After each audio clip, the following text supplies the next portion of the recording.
છે આપ જે કેમેરામાં જોઈ રહ્યા છો એ તો પૂરી દેવામાં આવ્યો, પરંતુ અન્ય ભૂવો જે 50 મીટરના અંતરે ડામરનો ટુકડો મૂકી અને એક વિરોધ નથી, પરંતુ આ તંત્રનું ધ્યાન દોરવાનો અમારો એક પ્રયત્ન છે.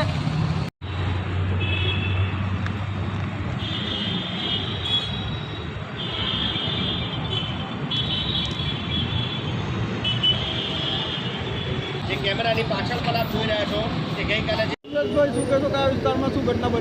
વડોદરા શહેરમાં આવેલ ફતેગંજ વિસ્તારમાં વોર્ડ નંબર 3ની અંદર આજે જે કહેવાય છે કે ગઈકાલે પણ એક ભૂવો પડ્યો હતો, આજે ફરીથી એક મસ્ત મોટો ભૂવો પડ્યો. વગર વરસાદે ભૂવા પડતા હોય એટલે વડોદરા શહેર માટે શરમજનક બાબત કહેવાય. સાથે જ્યારે ટૂંક સમય પહેલે જ્યારે રોડ બન્યો છે ત્યારે થર્ડ પાર્ટી ઇન્સ્પેક્શન થવું જોઈએ, પરંતુ થર્ડ પાર્ટી ઇન્સ્પેક્શન એટલે વડોદરા શહેરની અંદર કોન્ટ્રાક્ટર, અધિકારી અને નેતાઓ આ ત્રણના ત્રણ થર્ડ પાર્ટી ઇન્સ્પેક્શન થતા હોય છે.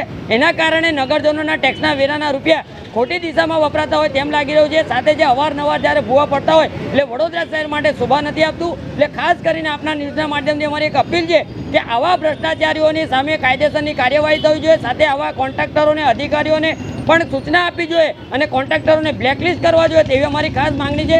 માનનીય વડાપ્રધાન સાહેબ ભ્રષ્ટાચાર મુક્ત ભારતની વાત થતી હોય, પરંતુ એમનું જ્યારે કોઈ પણ જાતનો અહીંયા ગાડી તમે જો કે વડોદરા શહેરની અંદર કોઈ સાંભળવા તૈયાર નથી. એટલે ખાસ કરીને વડોદરા શહેરના નેતાઓએ પણ આગળ આવી અને આવા કોન્ટ્રાક્ટરોને બ્લેકલિસ્ટ કરવા જોઈએ અને આવા અધિકારીઓને સસ્પેન્ડ કરવા જોઈએ તેવી અમારી માંગણી છે.